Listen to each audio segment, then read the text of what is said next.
What's up, guys? The red light is on. I'm Dave Van Auken. I'm here, first round management. Sophia, how are you doing? I'm good. I'm adjusting to this new time zone, but I'm great. How are you? Doing good, doing good. So we were just off air. We're just going to talk about it. So I've done over like 500 of these, 550 interview podcast conversations. I like just to conversate, right? And so we got linked up yesterday. My man, my guy, love this man to death. Take a bullet for him. Dean Toole connected us. Yes, I And like so I you. kind of look into it. And every interview, like I like to do, like I probably, get too much. I get too much information and I get so many, I got 10 questions and I know the avenues where I want to go, right? Like that's just my thing. I want to be aware of everything. So I looked you up on IG, we went back and forth. And then I was like, I saw some things, but I was like, I just kind of want to let it go. I wanted to be just so organic and raw. I saw one of your interviews and you had so much great energy and Thank bubble you. and just like laughter. I was like, okay, we're just going to record. I'm just going to hit the red light and we'll see what happens. We might talk about first round management. We might talk about you whooping ass and jits. We might talk about Ben Henderson. I don't know. We'll just let it It could go. be a little bit of both, but if we're going to talk about a Henderson, I prefer Maria Henderson, Okay. my twin. Okay. I'm a little biased, but Ben's cool. But everyone knows about Ben. Of course, of course. And it's funny. I kind of wanted to maybe start there. So I love that on your social media, on your IG, you talk so much about your twin and you kind of said that in one of your posts. You're like, I love thy twin. It's fun. I have twin daughters of my own. Oh, you And it's do? like, I do. They're almost 2. They're New Year's Eve babies, which is, I promised the girls fireworks. So I delivered. Good. Um, but it was just like, I connect with that. Like I'm such a, with you girls being twins, I was like, oh, I'm down with that. So wherever you So want to fun start. fact, they Okay. were married on New Year's Eve. Ben wanted to be the first couple. I think it was. I don't even remember. They've been married for so long now. First couple of that decade, right? Okay. So that is a fun fact for you. But yeah, we're twins. Maria's been in the sport for a really long time, and that's actually how I met Malki. Is Ben used to be managed by Malki, Right. and 10 years ago, was it 10 years ago? 11 years ago now. I met Malki, and he was really kind to me. Like I was nobody, but he was always really good to me because he loved Ben and he loved Maria, and I remember that for years to come. And I came to this pivotal point in my life where I was like, oh, well, what can I do next? I have my master's. I've worked in the CPG space. I've helped launch a couple cannabis companies, and Maria's getting into MMA. And I was like, oh, I know I can get her sponsors, and I know I can do this. I know I have the background. I have the sport. I love the sport. I have this unique background where not only do I love the sport, but I love fighters, and I have seen how fighters have been mismanaged, and I've seen how they've been taken advantage of. Right. And someone like kind of put it in my ear, like, hey, you should work in MMA, and I was like, I fucking should, And the only person I would ever want to come with this is Malki, for several reasons. I know he would look after me, like I am a small girl. I'm a rooster weight, like you mentioned. You saw my Instagram, but I try to fight the bigger girls, but I'm a really small girl, and even though I'm very confident in what I can do and hold myself over, and I'm a fast talker, I can get myself out of a lot of situations, but it's so nice to have someone like watching out for you, especially this is a boys' world, For sure. but that's why another reason why I'm trying to take it over, like, and be the female here. So I kind of came here, and I'm hoping I can get my sister to be one of the first people that signs with me, be a power couple on and off the mat, and do the thing that way kind of thing. So yeah, Maria's a brown belt in jiu-jitsu under John Crouch. That's how her and Ben met. She's a Pan American and world champion. I'm just a Pan American champion. Hopefully, in a couple of weeks, I will be a world champion as well. I'm seeded #1 for the tournament overall. Okay, so you're still competing. You're still down. You still want to get some stuff I done. actually, Malki, when I reached out to him, he was like, well, how fast can you be here? And I was like, well, I can be there in 2 weeks, or I can be there in 2 months. Like, you tell me. Like, I was either going to come after the Pan American Games, or I was going to come after Maria's fight. I competed at Pans. I won. It's my second Pan American game. I'm a 2-time Pan American champion under Marcio Andre. And my second weight class, I do 2 weight classes.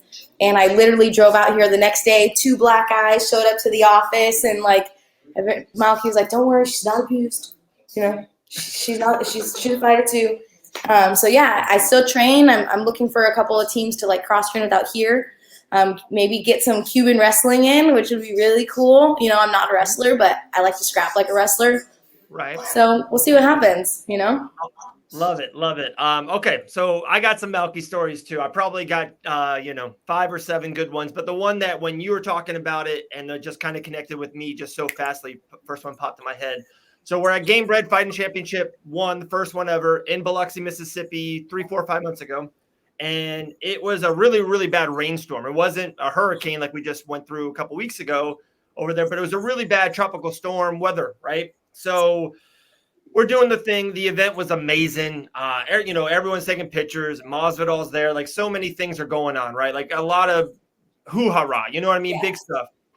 And everyone's leaving the show. It's hectic. People are leaving. The cage is getting taken down, all this stuff.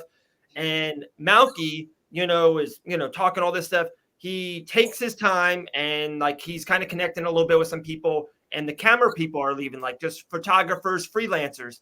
And Malki turns around to him, looks at these 3, 4, 5 guys right in the eye in a row, and stops for a minute or two, thanks them all, appreciate you coming out. Yeah. Send me your info, send the pictures, we'll take care of you, blah, blah, blah, blah. And it's like, and like me, I'm always a butterfly. I'm always kind of watching stuff. I'm always feeling the room, seeing stuff. And it was awesome because like he doesn't have to do that. You know what I mean? Like the event can over. He can just go down the door in the back right. No one sees it. He gets in the nice car and he can roll out. Like they had the private. Especially being who he is now. You know what I mean? Like Malki, a lot of people, they know his name. And the cool thing about me, like a lot of the guys upstairs, they know who Malki is, right? You know, Malki has made these insane deals that no MMA agents have made before in history. Or he was the first one to start really making these deals. But I've known him since he like started and before he was Malki Kawa, before first round that this empire that it is, because Ben signed with Malki around the same time, a little bit obviously John Jones was Malki's first MMA fighter, but a little bit after that. So I got to see Malki before he was Malki Kawa, but you could tell, like, even though I was young, I could tell at least that, oh, this guy's good. You just know when I've always been, my background is education. I'm obviously, a social butterfly too, but I'm pretty introverted. So back then I was insanely introverted. And I just would watch, and like he can really work a room. And the cool thing is, like, he doesn't need to treat the guys upstairs the way he treats them, like he chooses to treat them good. He chooses to get to know them. He chooses to take us all out to lunch or have like little personal inside things with everyone that he has. And he doesn't need to do that. I mean, you don't hear of like some of the other agents do. I'm not going to drop their names, but I thought about it. I was like, oh, no, I shouldn't drop any names. But you don't hear about the other agents doing that, You don't hear about them going to the lower level people and treating them good. But that's exactly different. That's what makes anyone like this Jobs world, Steve Jobs world. They can make money, but they treat people good. Again, like I mentioned, that's one of the reasons why I'm here, because I knew Malki would watch over me, like I'm not stupid. I'm a decent looking girl, and I'm a small girl. I have a good background. I have a good education. And I know wherever I went, I was going to be successful. I've been successful no matter where I've been. I've been thrown in the industries like the cannabis industry. I literally had never smoked weed before. And I grew the first company I was with 526%. I'd never done the position. I had never done anything like that before. Didn't know anything about cannabis, but I was able to do it, I'm a hard-ass worker, so I knew I'd be good anywhere. But Malki is the one changing factor to everything, like he is that changing factor. He has a marketing background. I have a marketing background, Other agents have law degrees or, they are athletes themselves, but Malki didn't have that, and having that marketing background really changes things so much. Hey, sorry. You good? You good? Yeah, no, I'm good. Okay, cool. And it's funny you say that because like just living, and especially like a lot of people going through hard times and stuff and all that nature, and hopefully we're on the other side of it. And something you said just popped in my head too. Like it's so, I agree immensely. Like it doesn't matter.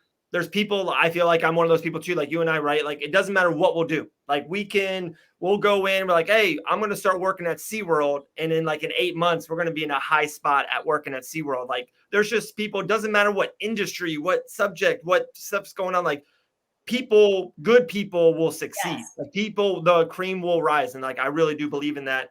So of course, how, you kind of mentioned a little bit, but what was that light bulb moment of like, oh shoot, like I'm going to go to first round management and become an agent? Like when did that happen? Like, It seems Well, like it a pretty happened really left-hand turn.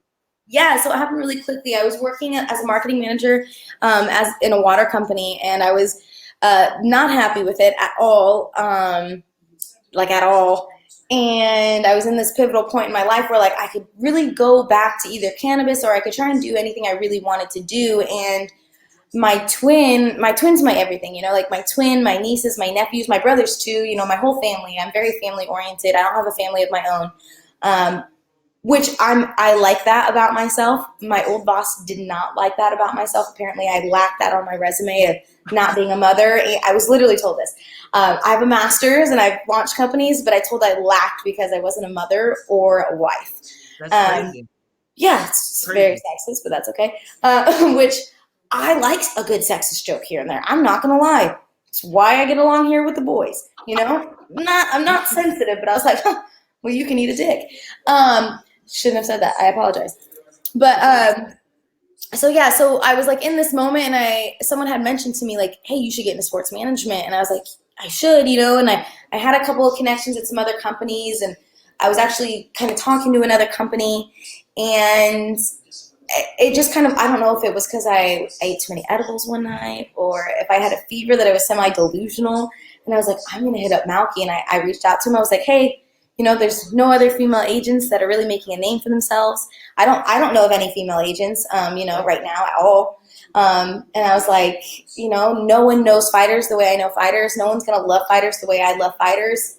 Like, I have a marketing background. I've launched a couple of companies. Like, I messaged him because I think it was like 2 or 3 in the morning in Phoenix. So it was like maybe 6 a.m. here. Oh, he's up. Yeah, he's up. But I didn't know that at the time. And it didn't even click the time change. And I was like, I think you need someone on the West Coast. Let me know if you want me to be there. And that's as quick as it was. It was as quick as the thought. It was as quick as whatever it was. I've always had good regard towards Malki. Like I've always had some really good stories of Malki, like in the back of my head.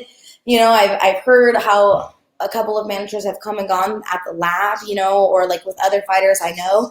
And I've never really heard of anyone making the deals Malki makes. I've never really heard of, fighters do what they do.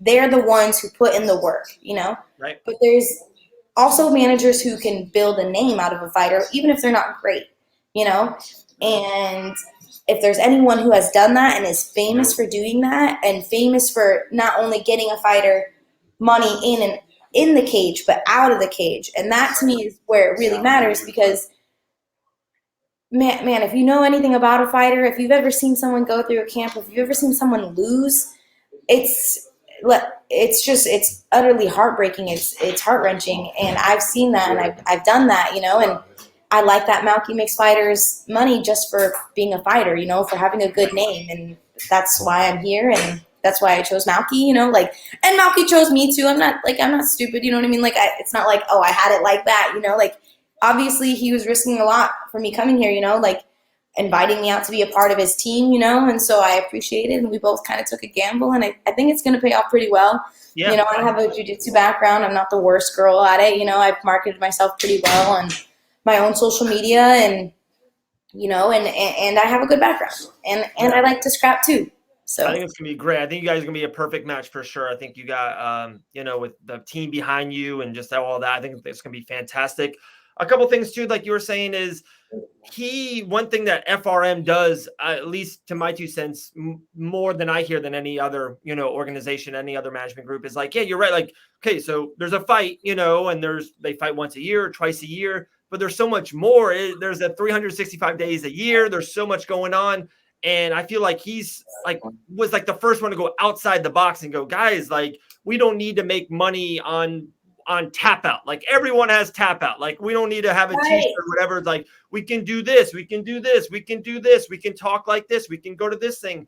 And especially one thing I want to get into with you personally about social media, it's like, it's 2021. It's not 1995 anymore. Like, your social media is so fucking important. And it's like, he realizes that, he knows that there's ways to make money through social media. If it's a guy or a girl, it's not that. Sorry. All good. I just think it's thinking outside the box. Like, that's how you have to adapt. You got to keep rolling. You got to keep evolving. And that's Yeah, I will say there are a couple of fighters that I'm talking to right now. I'm not gonna lie, I'm trying to poach a bunch of the fighters from the lab, and I have entire marketing plans for the fighters that I want to poach and I want to steal, and not just because I want to be the best and have the best, but because like I have some pretty like blue water theory like ways to market the people. Like my twin, I have some really good ways to market her for sure, like out of the box. But that's because it's my background, also because it's one thing that's like a powerhouse that a lot of people don't understand, or maybe fighters don't even understand, is like when we reach out to them, it's not that we're just trying to get a massive roster like some people. Some people have a massive roster. They have a great roster of fighters, but are those fighters getting sponsors more than just like a supplement brand? And if it is a supplement brand, that's great. Fighters need to stay in shape. They need to stay healthy. But that management company probably has a deal with that nutrition company. They probably have a deal with that brand, or that whether it's a performance brand company of like clothing or nutrition or whatever it may be. If all of their roster is getting that and they're getting it for free, that manager probably has it on connection. If you look at the first round management roster, everyone is sponsored by something really pretty off the wall. You know what I mean? Like, Yeah. we all know there's a pretty famous girl that's represented by first round that has like an unheard of sponsor in the game, which is amazing and it's awesome, and that's Malki. You know what I mean? And I think that's what really changes the difference between some of the management companies and us. When I to a company and I have FRM next to my email, that's our house, because people know the brand, like it's not just an agency, but FRM is a brand itself. And Malki has done that. He's made it a brand. And there's reliability behind it. Like I mentioned earlier, obviously when a manager has these connections with these things, it spreads out throughout the roster. When they have connections with these companies, it spreads throughout the roster, right? But FRM has an insane roster, not just MMA. It's NFL, it's NBA, there's baseball players here, there's influencers, the OnlyFans girls, there's, like all of it. So it reaches through this massive category where this company might not have had that audience prior to being with First Round. And that's something that, at least when I'm speaking to fighters, that I'm really trying to convey, even if they have other management, is because we have First Round and we have Malki, we have this other roster, we have this audience that we don't have. Like you were mentioning, bare knuckle MMA, Malki and Jorge did that, and that's, I don't know of any other manager that's really doing that for their side. They have Connor, but Masvidal wasn't a Connor, you know what I mean? Like, not in a bad way, but he didn't have like this niche thing where he was coming from another country to fight, and it was unheard of. Like Cubans in Miami they're here. They've been here. So Connor had that niche, but Malki has his own niche, and it's that he's Malki. It's that he is First Round. It's that he has this empire that he can build out throughout his roster. That he has this marketing ideas for per fighter. And anyways, I'm rambling. I'm super sorry, but that's why I'm here. That's why I like it, because we're not being constricted to just this MMA world. He gives us the freedom to really be whatever kind of agent we want to be. And again, like, I'm the first female here, so it's exciting. There's a lot to go behind it. I don't know too many agents that have like jiu-jitsu backgrounds like me. I know that there are black belt agents, but I don't know any who are active competitors who have a twin sister who is about to go. My twin's fighting in Bellator in October 16th. They don't have that twin, or they don't have the relationship to a legend like Ben Henderson like I do, and that kind of makes me my own niche. And I think Malki saw that, and there's a lot we can do with just that too. For sure. I went on a rampage. I'm super sorry. I get like super I'm very emotionally invested in this, because I've seen so many fighters do this for so long. So I get like super excited. I've been thinking about this for so long. And so that it's all happening, because we made this decision to come here. Well, I made this decision to come here. And like less than a week later, I'm like, all right, I'm telling my coach, like, hey, I have to cut a week short for my Pan American like camp. So I'm seated number 3 in the world for the gi, but all weight classes. For my 2 weights, I'm seated number 1. Right. But for all weights, super heavy. The only 2 girls that are above me are super heavyweights, and they win the absolutes. Of course they do. You know, they're bigger than me. Bitches, I'm coming for it though. I'm fucking coming for it, man. I'm fucking coming for those big girls for sure. Love it. Love it. So I cut my camp a week short, and I drove across the country to be here. So I've just kind of been like internalizing this for the last week driving here. Right. And I'm thinking like all of this is going to happen. So now that I actually can talk about it, and someone who knows it and who knows Malki and knows what it's done, and you've talked to other agents, I'm sure, and you've talked to other athletes. It's just exciting when someone knows your world, you know? For sure. No, I connect. Same thing. It's Dean's my guy, and Dean and Malki are guys. Fun. Yeah, he's the man. He's the man. And so I got a lot of connective tissue there with FRM, David Arvello. And like I said, I was at the first ever GFC, and just, I talked with Masvidal there. We had a cool, literally 10 minutes before the doors open. It was, we had a camera guy there with Fight Bananas, and it's me, Masvidal, right in front of the cage. And it's like, no one else had that. Like, no one else can say for the first ever event, because I really do. And me and Dean talk off air about all the time, like 6 months from now, a year from now, 3 years from now, I think GFC is going to be fucking humongous. I think 6 months. I say give it 6 months. Like, obviously I'm here, so I know a couple of other things that other people don't know, and I've been kind of working on a couple of things. And I'm just like, oh, this is fucking revolutionary. Like, I'm literally sitting in a barbershop right now with Juice. Okay. There you go. What up, dude? How many management companies do you know that fucking have a barbershop in it? You know, like, what? If that doesn't speak to your audience, I don't know what the fuck does. Right. Okay, so back. Sorry, Tangent, I cut you off. I apologize. No, I'll go back to your IG. So I loved it. So it says MMA agent. And it says social media director. I kind of want to hit on that in a second. But then the third thing, it says savage. It's like, not many people can, like, I love that you can connect to everyone. Like, there's something like there's an olive branch there to so many people. Like, a lot of agents and are, in their own alley. And then there's a lot of savages in their own alley, and they can't get over to this world. And it seems like, at least what I hear, and just even talking to you, like I said, I only saw one thing of yours. And like you jumped off the screen, like your passion and energy and love just bounced off the screen. I'm like, oh, this is gonna be good. Like Sophia, like we're gonna connect, like we're gonna talk.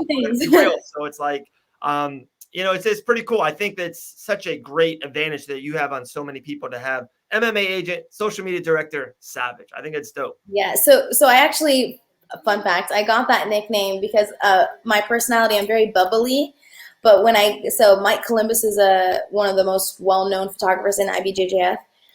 So once he had called me this, I was like, oh, it's it. But I had been reached out, like, even when my social media was very small, and I'm not saying it's anything compared to the people that we have on our roster, but I was just this white belt girl. Like, no one knew me. I was in the smallest weight class, and my first year at competing, I competed 18 times all across the country. Which is a lot. There's only 12 months in a year, and I had just started jiu-jitsu. It was my first year. I started competing after 2 weeks. And you would see me, and I'm like this bubbly girl, but then when I would go and compete, like, I'm not going to lie, I fucking try and break people's arms. I'm there to really do some damage. I got some demons, but I'm not a fighter, and so the best way to do it is through jiu-jitsu. Right. And a lot of people had seen that, whether they had seen me compete and do that, whether they had a picture had been taken of me and then it had been posted, and they saw that through me. But Mike Columbus was like, yeah, you're a fucking savage. He's like, you're like this little sweet girl. And he's like, but when you go on the mat, he's like, you're really trying to fucking hurt your opponent, aren't you? And I'm like, fuck yeah, I am. I had someone, like, I think it was my second or third tournament, a girl I tapped and she didn't let go of it. And, she like really fucked up my elbow. And so I was like really pissed off. And ever since then I was like, I'm going to fuck these girls up to make sure, like, if someone taps, like, they're tapping for a reason, and like that kind of like soured me. And I had my first really big tournament, I tapped a girl, and it was like 45 seconds into the tournament, and I had tapped her in the round, and she said she didn't tap, and so she tried to keep going. And then she did keep going before the ref even like tried to come out. So she cheated, whatever. Right. Females. And no, I'm just kidding. But it's a jiu-jitsu thing for sure. And so the next time I was able to submit her another 20 seconds later, and I like fucking really went for it. And ever since then, like, I'm pretty relentless. I have a grimy game. I'm not like a guard player. I'm a top player, you know, from watching my sister, from watching Ben. And like, I really try to grind girls out the best way I can. Like, nice. I try to make it as relentless as possible. And that's how I got that nickname. Cause I'm I'll hug the girl. Like, I have girls I've competed against. You know, like, I'm still friends with a lot of the girls I've competed against afterwards. I'm not cunty to anyone ever. I try to be as nice as I can. If I can help girls or even guys, like anything, like in jiu-jitsu, I go out of my way for anyone. But if you're competing against me, I don't even care if you're my friend. Like, I have an amazing friend. She's fucking good. Like, she's a wrestler and she'd probably fuck me up, but if we ever cross each other, like, we're both going to come at each other hard as fuck, you know? And even my sister, like, if I win across the map from her, I'm going to respect the shit out of her, but I'm going to try and fuck my sister up. I don't think I can fuck my sister up. Like, we've done some rounds and she submitted me, like, before we even hit the mat. Wow. You know, we were still standing. But I'm going to try and fuck her up for sure. Like, I've tried to fuck her up. That's awesome. I'll try and fuck up anybody. I don't give a shit. And one thing you said, like, back a little bit, and, you know, toured with Ben, and then your sister, October 16th, Bellator, and you're like, no, and you said, Jits, you're like, I'm not a fighter. So, but you were saying that you don't think you would, you don't get that itch. There's not something to be like, damn. Of course I do, you know, like, I'm older, you know, I'm 29. I look young, but I'm not crazy young, you know. I started. No excuses. I don't hear no excuses. No, not excuses. But I'm smart enough to know, you know. Right. I'm smart enough to know that I'm behind the curve. Okay. Okay. You know, and it's my sister's scene. I'd rather be the girl working the scene for her behind the scene, right. Spotlight be on her, and that's kind of my thing. Like, there was right before I was like, this is what I'm gonna do. I was like, fuck, I should try it. You know, like, I'm pretty good at jiu-jitsu. Like, not good, but like, I'm good enough to know that when I dedicate myself to something, I can be really fucking good at it. And a lot of the reason I am so good at jiu-jitsu, and it happened so quickly because I've been training for 3.5 years. But my big revolutionary came like when I started with Marcio Andre in Phoenix. Like, he just turned me into this fucking monster. Like, I always had heart, but like, I didn't have much technique behind it. Sure. So I knew if I trained like MMA and if I trained with the right team, the lab, like, no one produces fighters like the lab. And I did it, and I really did it. I could do something really good, but I am 29 and I like my brain, you know. Before I got into cannabis, I was studying for the LSATs. So I'm not just a girl that can do jiu-jitsu, and, you know, I have a brain and I like my brain and I want to keep my brain. And you can make just as much money and be just as well known in the cage. And that's what I would do. You want to build my twin sister. I would rather her be like pound for pound the best female fighter. Like, no other woman in MMA has had 4 kids. Not fucking one. She had 4 kids and less than 6 months. She had 4 kids in 4 years. And then in less than 6 months, she fought. She made 110, 115. Fought. That's amazing. She's an MMA, she's a jiu-jitsu girl. She kept that fight standing for 3 fucking rounds against a Muay Thai fighter because she's a fucking thug. I can't beat that. You know what I mean? I can't. Right. Like, I am a strong girl, but that bitch, she terrifies me. She had all 4 of her kids natural. Like, I can't beat that. You know, I mentally know I cannot beat that. So awesome. At the end of the day, if I was going to try and beat anyone, my goal in jiu-jitsu is to beat my sister. You know, and to get into the cage, I know I'd have to walk in a cage and fight my sister. And I don't think I can beat my sister mentally. You know, like, that bitch is tough as fuck. You know, like, there's obviously, I know what her and I have personally been through, and knowing that she's been through physically, fuck that. You know what I mean? Like, what the fuck? You know, and like, you should see her and her husband. They're brutal to each other. Ben is amazing. He's never yelled at her. He's never cussed at her. He's never called her a name. Training, getting better. Man, they're in the kitchen and they're fucking choking the shit out of each other just randomly. Like, they sneak attack each other, you know? Like, they're little boys. They had to hide gloves because people, like, would send Ben gloves. Like, oh, you have a boy, you know, congratulations. I'm going to send you some mini gloves. They have to hide these gloves from their children because they would walk up and just, they knew they're not allowed to hit unless they had gloves on. Right. So they would go and have these gloves on and just fucking, what? like Maria as she's sitting there, or Ben, And so, like, I know I can't beat Maria. I know that in the cage, that's who it would come down to, because I do believe Maria will be the next best thing, and I think that the fact that she's been through what she's been through and she's had those kids the way she's had them, and I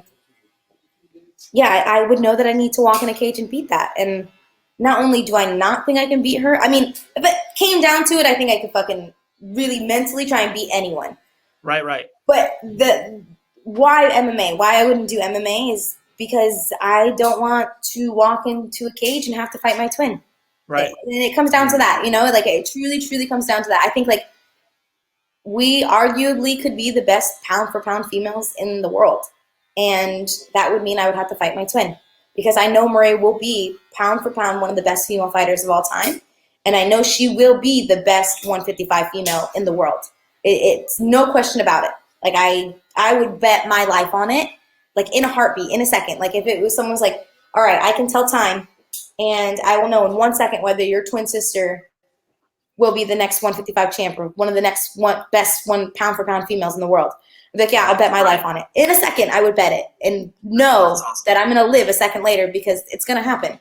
And I don't want to beat that. I would rather build that and be the brain. She can market herself for sure, but I would rather be the girl building that and making money for that than walk across from that. Does that make sense? That's why I'm not doing MMA. It was a very roundabout, very big theory behind it, but that's what it is, and I don't like to say like, oh no, I'm just not going to fight my twin, but there's a reason behind it. I believe she will be the best. And, female wise, like mentally, like everyone is talking about how the mental game is a huge part of fighting MMA. And, like when you walk into a cage, you need to know that you could literally kill someone or you can die, just like if you walk into a boxing ring. How many boxing matches have lives been ruined? Guys have gotten punched in the back of the head and it killed them, or it ruined their lives for good. Like very potential fighters. I could not do that to my sister. I mean, I'm a grimy fighter, so I would want to fight grimy. I'd want to win, Right. And I did that to her. And I bet if it came to it, we're the best in the world. And I don't want to do that to her, and I don't think she would want to do that to me, and I don't want to get in her way. And she would fuck me up too. She would fuck me up for sure. She would fuck me up. That's awesome. That's so funny. You're saying your sister has 4 kids. I got 4 kids. It's wild. The twin factor. We got a lot of connection here. I'm telling you, this is going to be good. But can you imagine your wife having 4 kids in 4 years and then fighting another girl less than 6 months later? It's like, wild. We're small girls. Like, it's not like we're big girls. We do not have birthing hips. And that bitch did it. That's scary. That is a scary woman. Well, Sophia, we've been going for over 30 minutes. I got 5 fun questions. We call it going bananas here. Just really generic, off-the-wall questions. First thing that comes in your head. You ready? Yes. I like this game. I play this game. What's your favorite day of the week? Favorite day of the week? I like Mondays. Me too. It's my favorite damn day. No one agrees with me. First day you get to fuck people up in a work business week. What everyday thing do you still get excited about? Drinking coffee and jiu-jitsu. And talking to my nieces and nephews, family. Sorry, what was the next one? It's all good, all good. What's your favorite app on your phone? My text message. No, FaceTime, because I get to see my nieces and nephews and my family, for sure. What actress would play you in a movie about you? I don't fucking know. I don't watch TV that much. Okay. Last question. Who is the most interesting person you have ever talked to? My dad.